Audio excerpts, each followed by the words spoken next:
There we are. Hi, everybody. Welcome. My name is Sandra Harris. I'm Executive Director of AWA, and thank you for joining us for another of our 2024 webinar series. We have a fantastic donor, Edmund S. Twining, that is helping us do this year and try to bring you more information and hear from experts that will help you in your own artistic journey. And a couple housekeeping things. It's webinar style, so you can see and hear us. But we can't see or hear you. But if you look on your screen, you'll see a little chat bubble, and I'm going to go ahead and test that for you. You can send questions and comments throughout the entire webinar, and I'll be watching those and making sure we address them as we go. So please do use that anytime a question comes up, and we'll be sure to do that. So today I'm very excited to introduce Sharon Weaver. So she has an incredible career. I was reading your bio again, that you grew up in Pennsylvania, and she studied at Parsons, and she was in fashion. And then a big turning point was moving to California. And you talk about your whole artistic sensibility sort of shifts in that new environment. And you use the word rebel, I think, against some of the colder, grayer, darker tones that you were surrounded with. So I find that really interesting. Sharon, of course, is an AWA member. We're thankful for that. And what she does is she teaches some great workshops. So I'll send you the link to her website as well. Today, she's going to talk about learning from the masters what makes a painting great. And so she has a lovely way of doing that for us. And I will get off the stage and let her take that over. So welcome, Sharon. Thank you so much for being here. Hi. I will, so you can take it away. And again, ask questions anytime you like, folks. And I'll make sure that I will ask Sharon as she's going. And of course, we'll have a little time at the end for summary questions as well. So it is all yours. Thank you. Wonderful. Well, thanks, and thanks to everybody for being here. I really appreciate it. This is my little studio behind me. I have, a small house, and I have taken over one of the bedrooms, as you can see. So I'm working on some larger paintings here and there. But I've been painting full time for about 17 years, and I've developed a certain way of looking at things. And let me show you, let me go to the share screen, and we'll start by a wonderful chart I have. Let me go to the share screen.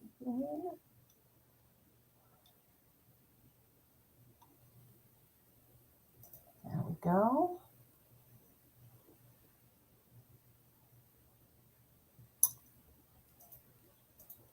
Can you see me? Let me see. We can see you, but not the screen quite yet. Okay, let me edit, share. Okay, now you should see my screen. Yes, ma'am. Now we're there. Okay, perfect. Let's put this down. Sorry about that. That's fine. Okay. So this is the chart I wanted to kind of show you. And one of the things that whenever I am looking at my own paintings, or say I'm judging a show or something, and I'm looking at other paintings and kind of deciding how good they are, this chart really helps me to kind of understand what the painting is doing right and what they're doing wrong. So if you look down here, this big triangle, there's a space down here on composition. You can see it's the largest area down at the bottom. And it really is, composition is the foundation of your painting. If you don't get the composition right, you will forever be working on the values, the color, and all the other things, and still kind of looking at going, it's not quite working. So that composition is very important. Now, the next thing up is values. That has the next largest block in your pyramid that you want to use when you're, developing your painting. Values, help you to get depth and understanding of making it look three-dimensional. It's really amazing that we are working on a flat surface and making things, distance and depth, but value is what really does that. Then color is up here in the middle. Now, color is one of those things that gets all the credit. It takes all the credit, but value and composition really do all the work. It's an old saying that I've heard many times. Everybody will come and say, "Oh, I love your colors in your painting." Yeah, you might love the colors, but honestly, my colors, I can change them. Colors are interchangeable. Think of like Andy Warhol when he did the Marilyn Monroe series. It's the same image with all different colors, the same values, the same composition. The same thing with Monet, who did the lily pads or the cathedral paintings. It's all the same scene, all different colors, right? So colors are important, but they're very personal. Then on the next little wedge above that is edges. Edges are probably one of the things that I think a lot of artists have trouble understanding and kind of integrating it into their painting. And we'll talk about that as I go forward and show you some of the paintings by some of the great artists that I'm going to show you. And then at the very top of the pyramid are details. Now, this is one of the things that everybody wants to start with, the details, and work on the details first. And my advice is think of the details last. Don't put them in first. If you need the cake before you can put on the icing. Think of the details as icing on the cake. And all of these down here, these 4 composition, value, color, and edges are the layers of the cake, right? So does anybody have any questions about this? It's a really great kind of visual for artists to kind of understand the importance of different aspects, different elements of their painting. And I'm going to talk about each of these in regards to the paintings that we're going to look at going forward. So I'm a landscape painter, and I'm going to talk about some of my favorite artists who I have learned a lot from. And I'm going to go to this is the Hudson River School. And these guys were around in the mid 1800s. I hope you're familiar with these guys because they really are so good. And they were very adventurous. They went out to Yosemite and Yellowstone when there were no roads and these big, huge canvases and painted on site. They went down to South America and all over and just really painted out there in nature. And I want you to the thing about the Hudson River School, let me go back to this. What I love about the Hudson River School are the values. They really got values. Look at this painting and think about the subtle values that they needed to use here to make the highlight on Half Dome lighter than the clouds, to make the shadow of Half Dome darker than the sky. Their sense of value was really amazing. This again is Albert Bierstadt, and he did a lot of Yosemite paintings. But he, like I said, he went down to Central America too, and we really have these guys to thank for our national park system because they did paintings of Yellowstone and Yosemite that inspired Congress to set aside land and form the national parks system that we have in this country, which is really quite amazing. So they really made a difference. Again, here's the same artist. Here's another one of his that I just love this. Oranges and reds and yellows are tough colors to do in different values. But look at how he goes from this bright orange in over here where the sun is into a softer and more subtle orange as he goes further and further away from it. It's really quite, an amazing painting. You can see on the ground too how these different warm oranges and stuff really are just, really striking. So let's go forward. I'm going to show like maybe 3 paintings of the artist, and then we'll get into the details. So here's another one of Yosemite that I just love, and look at the subtle value between this rock formation in the front and the mountain behind it.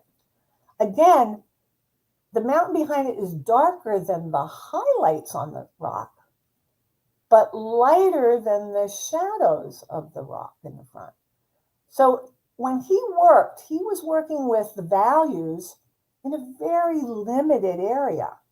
If you think about Rembrandt, and Rembrandt, of course, you can look at this painting and say, well, there's some really dark things here too. And there are, and really bright.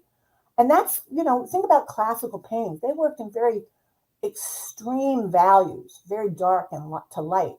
But Impressionism, changed that, and their values became much more subtle and really, I think personally, much, much more interesting. And I still struggle with and still look at the Hudson River School to understand values. Okay. So this is a painting of Yosemite Valley. And let's look at this painting for a minute.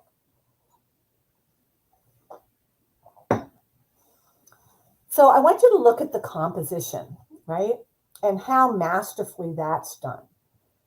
Look at how he has this dark area in the front, which allows you to kind of go in. I want to point out that there is an artist on a painting down here that you can barely see. And this is a trick he used so that our eye didn't get stuck on this artist. I'll show you later. But look at, again, the values and the amazing values over here in the trees.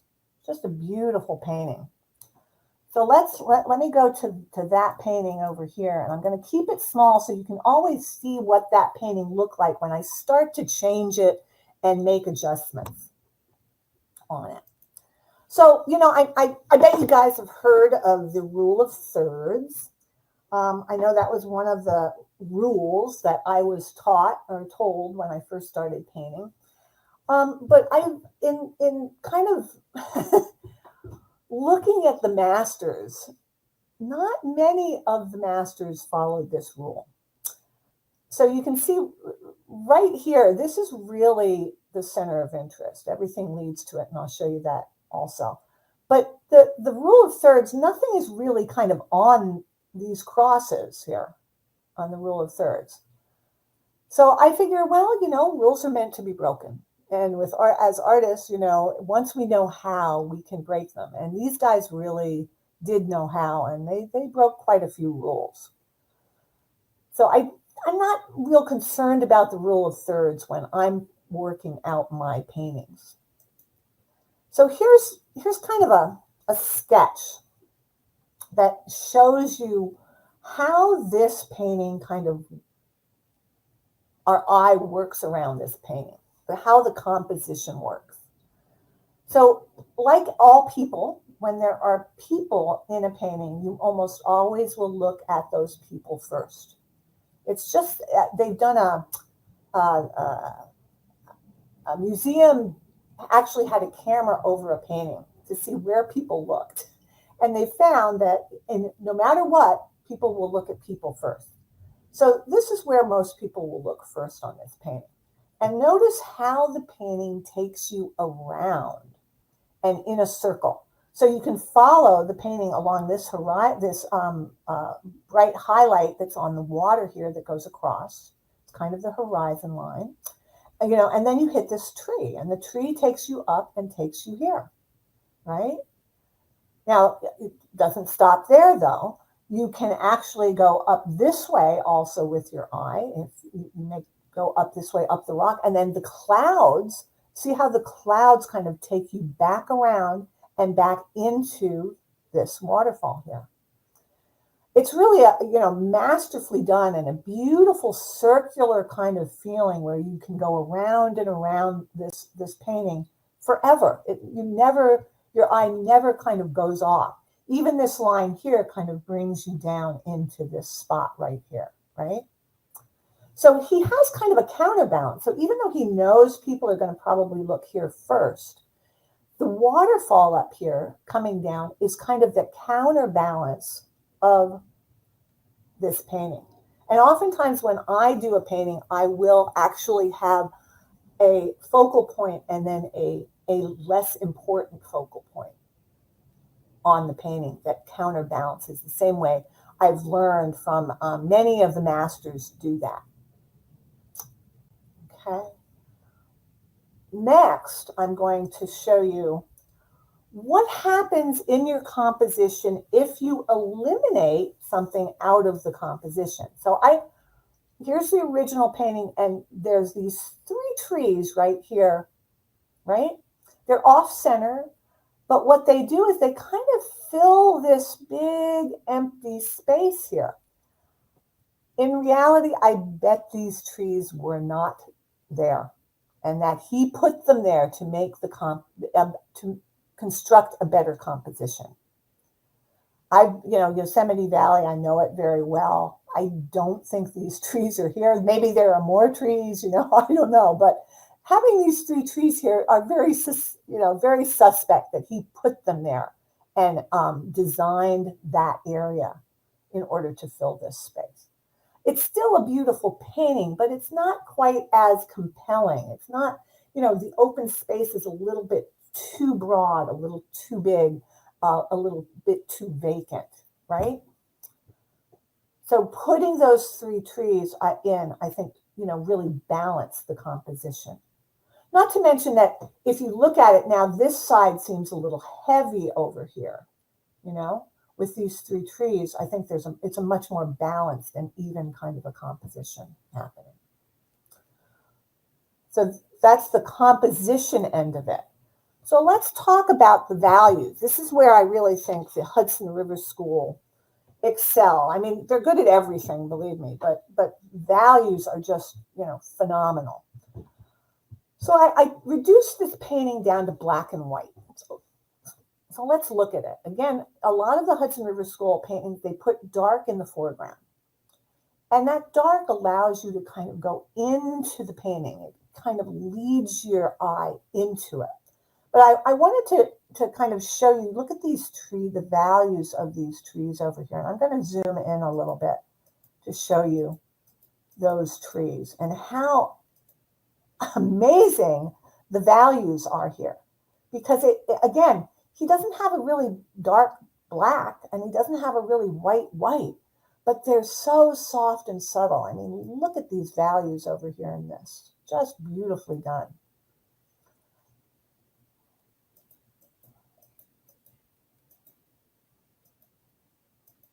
Get all the way back in. I think one more. There we go. Now, the other thing, what happens if we change something in the values the way he did it? Could it be improved? Well, let's try something. What if I made the foreground light? Oh, well, suddenly you see this artist and how the horse suddenly jump out at you and becomes so important that it kind of almost stops our eye there. And we aren't allowed to go back into the painting. So no, that didn't make it better. That made it much, much worse, actually. So that use of that dark shadow in the foreground was actually, planned and thought out. He did that for a reason. And if you look at that, it's very doubtful that was a shadow there. I don't know what mountain would have been on the side that would have been higher than these that would have cast this big shadow in the foreground. It's kind of, it's probably, he did it as a design element again. He included that because he wanted to do it in the composition. It was important to the painting to have that dark foreground, right? So all of these decisions that you make as you work out your composition and your values really decide how good your painting is going to be, whether it's going to be just okay, not so great, or really a masterpiece. Now, remember on my chart that center area of color. So I wanted to show you that if I change the color of the master's paintings, because if you look at the original, it's very warm. The trees are almost orange, a brown color, and a lot of, look at the ground, how orange it is. It might have been in the fall, but even then, I think he probably pushed these colors to be much warmer than they actually were. So I thought, well, let's make it greener, so we'll see what it looks like when it's green. And it's still a good painting, and the composition works. It's not as good as certainly the colors that Bierstadt did, but the colors don't ruin the painting the way changing values or taking out one of his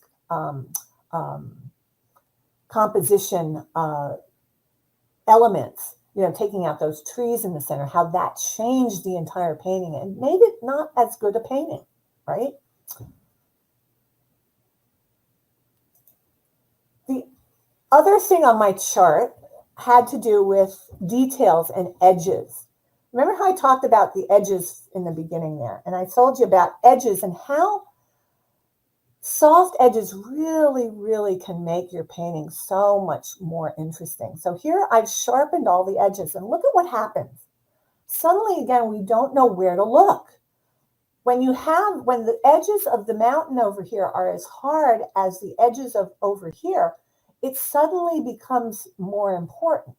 And our eye just can't really figure out where it's supposed to go. Am I supposed to look at the Indians? Am I supposed to look over at the trees? Am I supposed to look at the rocks? So those soft edges and working out where to soften edges and not draw the eye are very important to how your painting develops and how good your painting is going to be in the end. Working on edges is very important. So you have to kind of soften those edges in areas that you don't want the eye to stop. Suddenly my eye stops here. I don't really go down over here and work around. So think about your edge work and how important that is. Okay? All right, does anybody let me go back just a sec. Does anybody have any questions about the Hudson River School and about Bierstadt?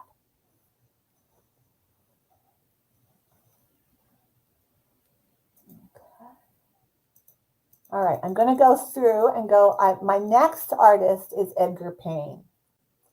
I'm doing, I'm a landscape painter, and I'm doing artists who I love and I've learned so much from. Edgar Payne, of course, if you see his paintings in person, they are not small little plein air 12 by 12. These are like 6 by 6. They're huge, and the brusher work is big.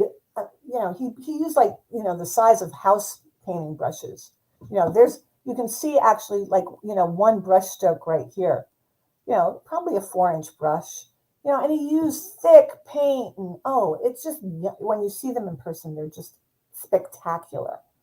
He also knew how to create scale in his paintings by adding riders. He often put riders in where there weren't any. He would put lakes in where there wasn't any water, too, because he again was creating his painting, not just copying what he saw, right? So notice how the riders, they're small. They give you a sense of scale for the painting, right? Now, also, Edgar Payne wrote a book called Composition of Outdoor Painting. If you do paint landscapes, you should get this. He talks about armatures and composition. And I've studied composition a lot. It's one of my, the things that I feel very confident that I understand and can deal with. But if you want some information on composition, get that book. It'll help you. Here's another painting that I mean, look at this composition. Look at this little sliver of sky up here that he put in. It's just like, just make you understand the scale of this with, and again, with the riders at the bottom. In his skies, I just want to point out something that in his skies, they're not just blue. He's got like purple in some of them. He sometimes puts green or peach in them. There are purple brush strokes in this sky. And I want you to look at the shadows here. The colors in the shadows of your paintings are more important than the colors in the light. Let me repeat that. The colors in the shadows are more important than the colors in the light. The colors in your shadows are not just black blobs. They have color in them. And look at how he goes from purple, blue to purple to like a raspberry color to a red to an orange to a yellow orange over here in this shadow. Look at all the colors in that rock. It's just spectacular. Now you can look at the highlight. Yes, he has different colors in the highlight too. There's some yellow, there's orange, there's a little bit of a red on the edges. But the colors in that shadow, wow, spectacular. And he did some more subtle paintings also. This is of the San Gabriel Mountains, which are actually right near me. I paint them all the time. I love to paint them. This would be, today there would be houses all through this valley here and, development and houses. There aren't any more oak trees and stuff quite like this, but, And this is the painting that I'm going to kind of talk about, is this painting here. Okay, let me get this up so I can keep it up here. So again, I'm going to take my pyramid and look at my pyramid to analyze what Edgar Payne does and why are his paintings so amazing, So composition, again, he does just fantastic compositions. This is kind of an S curve, an S in this painting, and I'll go forward and. So again, I always try to look at the rule of thirds and see if any of the masters followed it. And here, right here, you can see that this is kind of on the rule of thirds, and this is kind of his focal point, But he leads you up here and around and back down.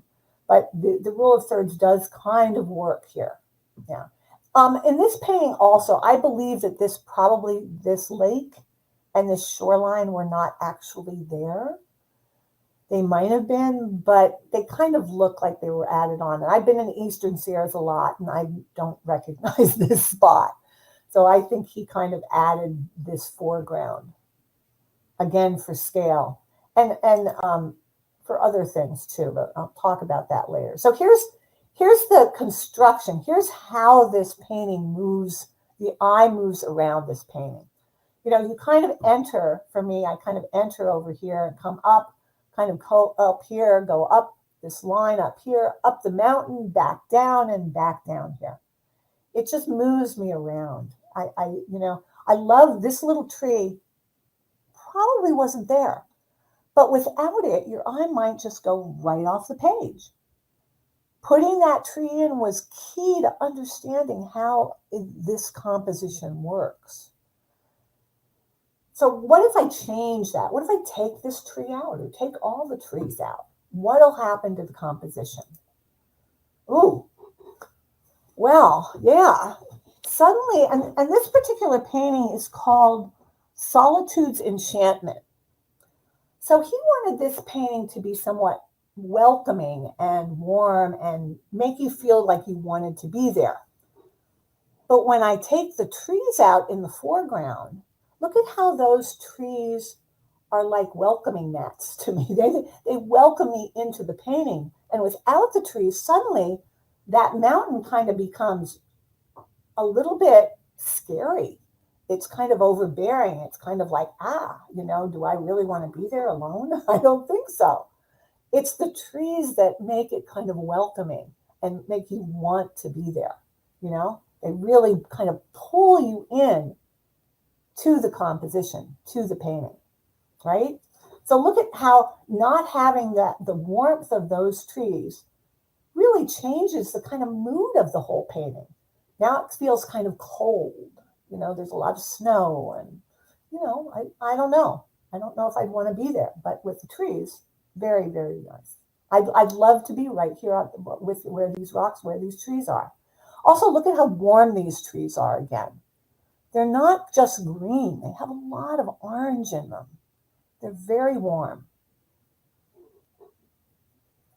So with the composition, when you take something out of these masterpieces, usually they don't work as well. What happens if okay, so let's look at the value system of that Edgar Payne uses. And you can see, again, his values. He has these dark values in the foreground. But look at the mountains. Look at the range of values and how actually small they are. How he's reduced the values. He's got some very bright ones, but there's nothing really, really dark here in the mountains, right? The darkest areas are the trees that are against here. And those actually are great because they give you scale again. You see how huge these mountains are against these trees. But the shadows, look at the values of his shadows. How beautifully done they are. There's more contrast in the foreground, right? Here, this is a little bit brighter. This is a little darker. As he goes back, the dark area, the shadow area, is not as dark as the mountain in the foreground. These value changes are so subtle, but they work and allow this mountain area back here to drop back, right?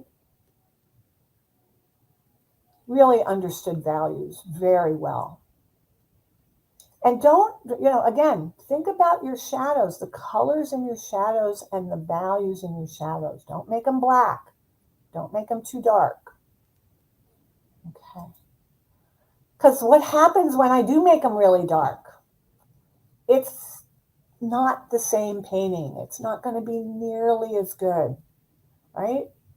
You need those subtle value differences and those subtle color differences, changes. That's what makes the painting great. So going forward, again, I decided to change this and make, Purple Mountain Majesty. Okay, let's make it purple and see what happens. The foreground, don't look at the foreground. I'd have to, adjust that. But if I look at the mountains, the mountains still work, even with a change in color. Again, look at the values of this purple, how it's darker and brighter than the shadows of the purple in the background, right? The mountain still works, even with changing the colors completely. It still works. And here I, again, harden all the edges so that the edges are real hard up here. And look at what happens. The mountains kind of overtake and kind of loom over you a little bit. Again, they're a little bit menacing as opposed to being kind of welcoming and kind of, enchanting as he wanted them.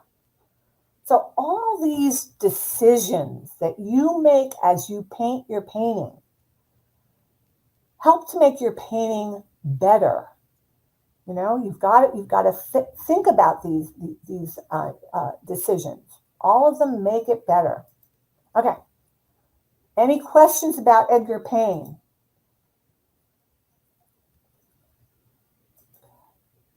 All right. So my last artist is going to be Joaquin Sorolla. Okay. Now, most of the Impressionists used a more limited palette. But Sorolla, he uses a lot of colors. He's got 14 colors that he's got in a painting. So Sorolla, is everybody familiar with Joaquin Sorolla? He's a Spanish artist, And he lived around, the early 1900s was when he was, kind of doing his thing. And he was a muralist. He did some really, again, huge paintings. None of these guys painted little paintings. They all painted, large paintings, which I think makes their work even more astounding. When you see the size of the paintings that they did. But look at the amazing colors that Soroyo used.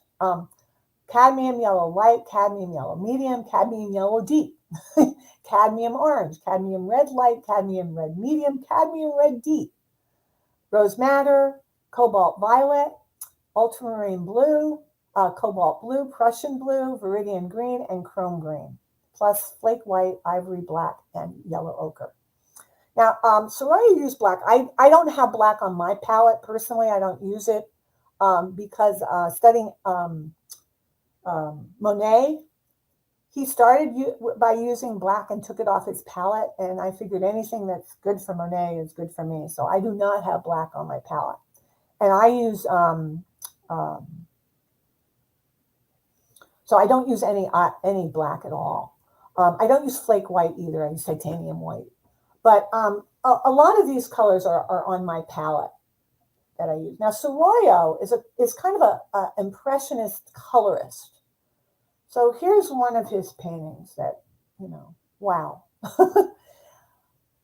How did he, when I look at Soroyo, like I love to study his color and his brushwork. I mean, I look at his brushwork and it's just so free and spontaneous and yummy, and his colors also have a chroma. They're intense and they're bright, and they have this beautiful ability to make you really feel the sun. You can kind of feel the sunlight on you when you look at his paintings. They're just so amazing. I mean, when I look at the color of this little girl's arm. I don't think I've ever used that color on somebody's, as somebody's flesh, but look at how he makes it work. And part of that has to do with all the other colors around it and how he uses those colors to make it work. Studying how he uses white is really a lesson, because this scarf is white, but look at the blue in it and the green and the pink and the, all the different colors, the orange on the inside where the skin is reflected into that white. He really, just was so experimental with color that it's just looking at his paintings is amazing. Now, but look at this composition too. Look at how he cut off, this little girl over here. He was very kind of forward in his ability to make a composition work that was quite unique, quite unusual in the composition. So again, all these guys, they're good at everything. It drives you crazy how good they are, but they really are very good with composition. So I wanted to kind of zoom in on this just to show you his brushwork and all the different colors that he used in the water. There's orange and there's purple and there's pink and there's green and there's blue and there's just phenomenal. And the brushstroke, one of the things that the Impressionists did is they mix the color they want and that they're going to use. And then they take a big brush stroke of it and they brush it across and they leave it. They don't put the wrong color on and say, oh, well, I'm going to fix that. I'm going to put something over top of it. Yeah, I'm going to fix it. No, they use the color that they wanted there. And that's what makes their painting so spontaneous looking, is that they didn't go back over this. He didn't belabor this and, go back over to fix anything. No, he left it. That's the way it is. There's confidence in their brush stroke, right? Here's another painting of Soroyo. Again, look at how he has this little girl with her back to you. in the painting. Very unusual. Really, really very striking. Look at the purple in the water. It's like, wow. Where did that come from? And how he cut this boat off, up here. Even the figures up in the surf, he's not worried about that. He makes it look at this other little boy kind of peeking out of the side of this little girl here. And this actually, I've seen a picture of him actually painting this on the beach, this huge painting. And this is a model. He paid this little girl to stand there. He positioned these people this way. This wasn't, something that happened by chance. This is the composition he wanted. He designed it this way, right? And he does these boats that are just spectacular, just beautiful. I love them. And the sails, again, his use of these white sails and the colors in the shadow and everything, just spectacular. Look at the surf. Oh, just fantastic. Now this is one of the paintings that he's done. This is the one I'm gonna kind of. Oh no. This is the one I'm going to talk about. But here, this is this is one of his famous ones. The kids playing in the surf. Look at how this figure in the foreground, her bending over, how that shape is repeated in the shape of the sail. Look at that. So masterfully thought out and so well done. Believe me, this did not happen by accident. He thought this out. This is there for a reason. And look at this figure here. She's all in white, but look at the purple in the shadow, and darker purple here against the purple of the water behind her, the lavender of the water behind her. Just spectacular. But let's go quickly because I don't want to run out of time. This is the painting I'm going to talk about of Sorolla. This is called Mending the Net. And it's really just a spectacular painting. Looking at the composition, look at how Sorolla he has all the figures in this very limited circle up here at the very top. It's just, and look at this arm, how this arm kind of brings you around and how her arms contribute to bringing you around into this circle of people up here. And how he has this open area behind this gentleman, and he's silhouetted against this. Believe me, this is a very thought out, very organized painting. But of course, the incredibly amazing part of this is the sail and the colors and the shadows in the sail itself, and to understand how he understood to make that sunlight shine on the highlighted areas, but didn't make the shadows dark. They still have color in them. Look at how there's blue along this area over here where the sail is upright, and how down here it's much warmer down here. How there's blues and greens in the creases of the sail. It's just an amazing painting. Very complicated, look at all this stuff happening in the background and everything, but how well he can make all this chaos work, So let's think about this. Again, I did the rule of thirds, and this one, this arm actually is kind of right on that, right?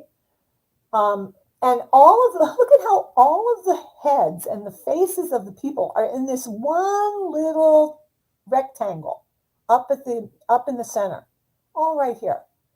And how you're not supposed to put things right in the center? Well, yeah, he makes it work. But part of that has to do with this diagonal line of the sail coming up like this, how that leads you into the painting. See that line right there of the sail coming up? It's really masterfully done. Really beautiful. So So let's look at how we move around this painting. Did he design the painting so that our eye moves around it? So look at all these lines drawing us into the painting of the sail, how it all takes us right to these figures, and then how the figures, how they work around, right? Even though the background is very busy, you still, the background kind of fades away.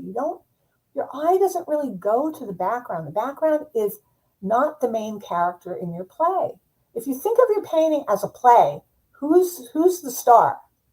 The star to me is the sail here. I love this sail, but really, you have this counter group of all these secondary characters that make up another focal point. So you have these wonderful construction of this composition that moves you around the painting. And even though the background is very busy, you hardly even notice it, right? So what happens if I decide to take those arms down and make them not do what they were doing? And suddenly you see how this arm really takes you around and connects this group of people with this group of people over here. Without that arm right there, right, and this arm right here, there's not the movement. It's suddenly a lot more static, right? A lot more kind of in place. Those arms and the way he placed each of these arms really give the painting movement, right? So let's look at his values now. So again, there are darker areas in the painting. Look at the women's hair and some of the background than the sail. The sail, all values are pretty mid-tone. They never get into being really dark. But look at it enhances the feeling of sunlight coming through this pergola where these people are mending the sail. Now, I guarantee that this is not a spot where they usually mend sails. This was, again, staged by Sorolla. He staged it, right? What if I made that sail dark? What happens?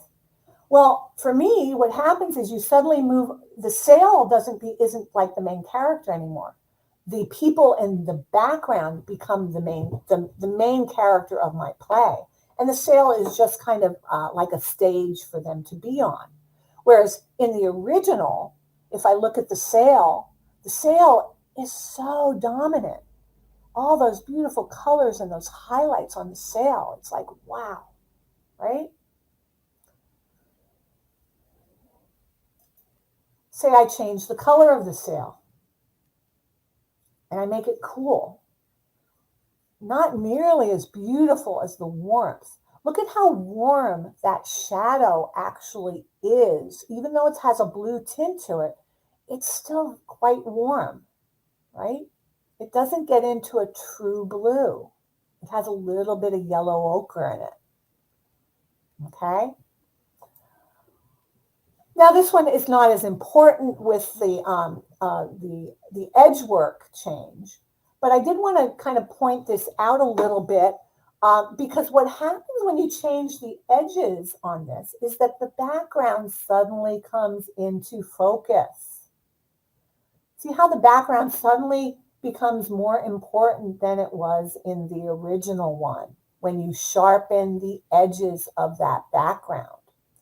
Part of why that background falls away has to do with his edge work on the background and allowing that to be softer in order for the background not to dominate, right? These are all decisions that you make when you paint. And all these decisions will contribute to how good your painting is. So studying the masters, and, again, Sorolla, his colors are, really what attracts me to his work. So Any questions on Soraya? Okay. So I'm gonna just show you my process and how I kind of come to a painting. So this is a photograph of a scene at Balboa Island. This mini mart is actually like a gas station for like the boats. They come up here and fill up their gas, and they sell, you know, snacks and stuff here. And it's really a neat little building, I think. And so I wanted to paint it. And I did first a value sketch. Now, when I do a sketch, I don't do a line sketch. A line sketch is not nearly as important as a value sketch for me to see where the shapes are and where the different values happen. See how the windows are darker, but the color in the building is actually not that dark, right? And there's a dark line that comes up here. So what is the compositional shape of this painting underneath all of this? So I did a little sketch of this so you can see what the composition actually is doing. And you can see that there's a nice S curve right here, or Z. You can turn these around and make either a Z or an S. So this is, you know, the Z with the building here. But this is kind of the simple underlying structure of what my painting is going to look like, right? And I find this very helpful to have because it keeps me from going off on a tangent and getting, you know, this boat too far out or too far in, or, you know, making the building too big, or, you know, it just keeps me in line when I have just a simple impression of what my painting is going to look like, right? Then I did a study of this. I did a on-location plein air study of this particular scene. And you can see here that, you know, I simplified things quite a lot. And I made the building a little bit taller and not quite as long. But I have all the elements in there and that underlying structure of the painting, right? And I did want quite a few of these like little details on top because it just makes it more kind of realistic. But look at my soft edges in the background.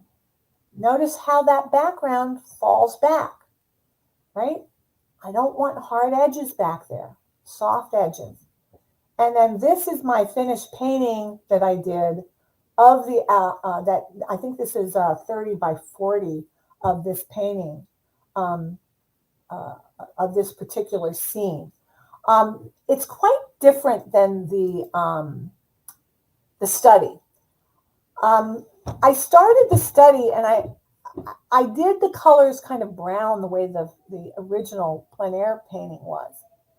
And it was too big a space to make it look good. And I really disliked it. And so I had to go back in and change all of this and put color in. So I went back to the California Impressionists, thinking about what they would do, and used much more color in my building. And as I looked at it, I saw this color there. There were pinks. There were blues. It wasn't really brown when I looked at what the actual reference was showing me. Okay, so guys, that's it. That's the end of the presentation. Should I stop to share now?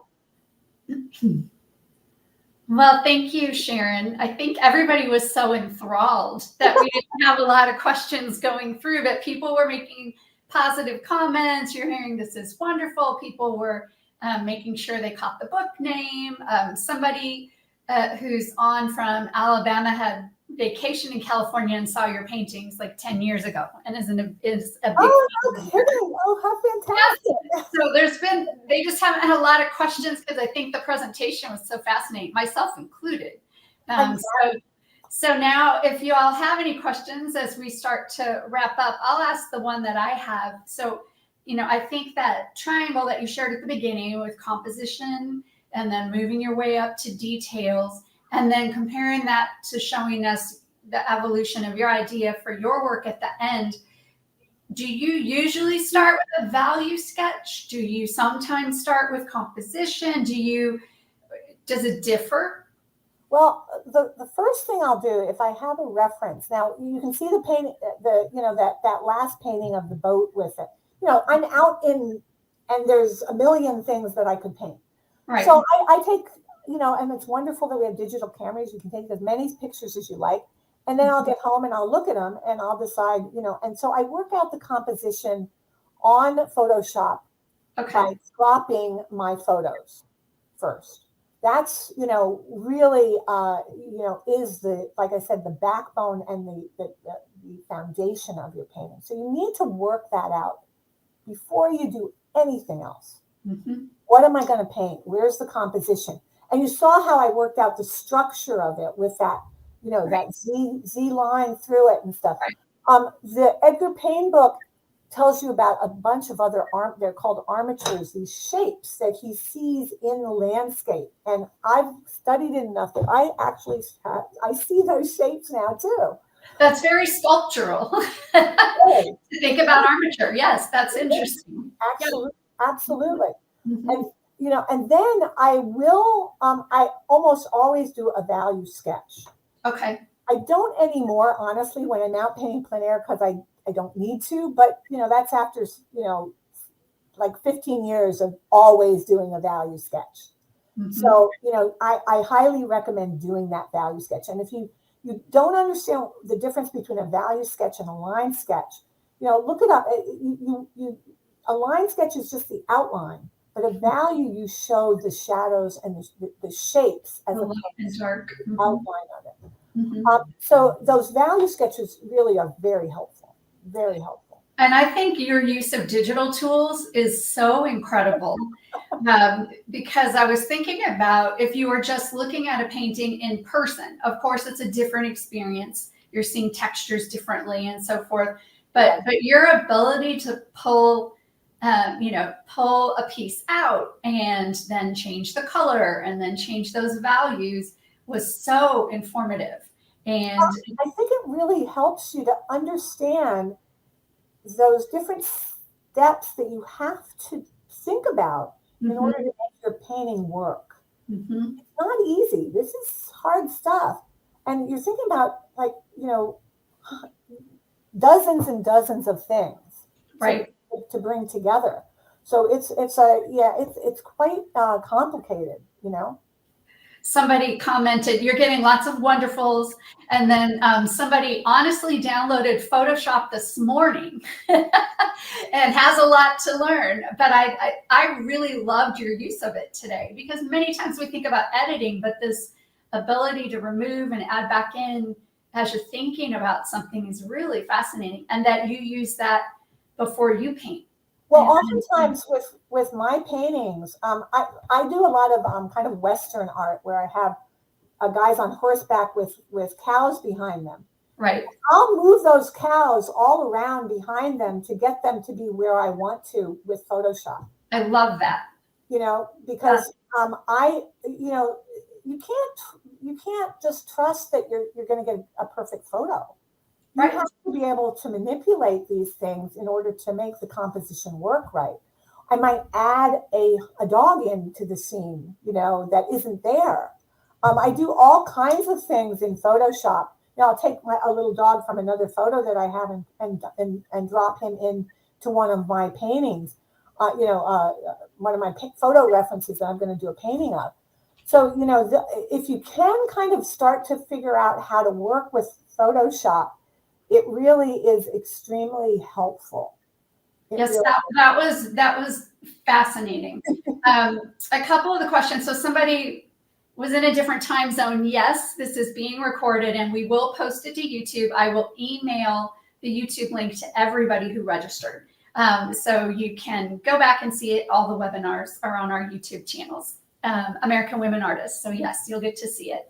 The other question that just came in was somebody recently retired, congratulations, and is hoping to attend one of your classes in person. So on your website, first of all, she has a lot of videos that you can just watch, more like this.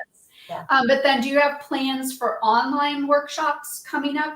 I don't have any plans for online. When COVID hit, I was one of the first people who got online and did classes. Mm-hmm. And I did, sometimes I was doing 5 classes a week, and I kind of got burnt out by them.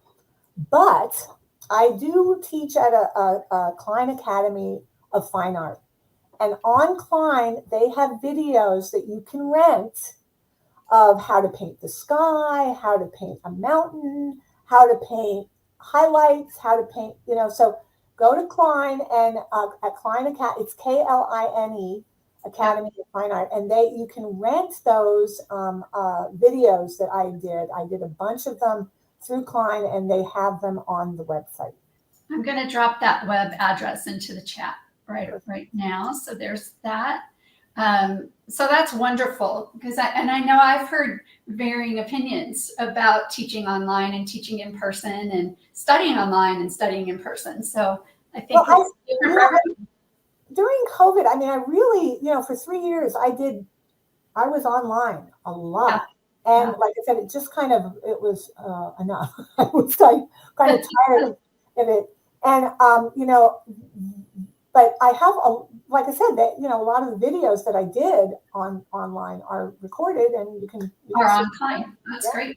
Yeah. So I don't want to put you on the spot, but, looking at the masters, most of whom are men, for various reasons that AWA talks about, are there any women, particularly landscape artists, that you could recommend people could also look at that you particularly like, either from the past or currently? Well, contemporary artists, there are a number of artists that I really, really love. One of them is Cindy Barron. I have her videos that I've actually studied from and learned a lot from her. Cindy Barron. Is that B-A-R-O-N, Cindy Barron? B-A-R-O-N, Cindy Barron. Yeah. Okay, great. And, she's just so good. Jane Hunt, if you look at her work too, her work is just fantastic. Lori Kersey, I believe is how you pronounce it. Yeah, she's one of our members. Yes, she does these amazing courses. So she does. She just had one in the 2-box show that we did, and it won an award. Fantastic. If you know how to paint horses. Yes. And I have to tell you, having lived in the West for a long time and having seen a lot of horses, it's not easy. No. But I like I said, I do quite a few Western things, and painting horses. And cows, I've really enjoyed kind of exploring that aspect. So, I look at hers sometime to kind of get inspired, kind of see how she uses color in her shadows and, things like that. The same things that I talked about throughout the webinar. Yeah. Well, thank you. I just wanted to get a couple plugs for women artists in there too. No problem at all. I always, the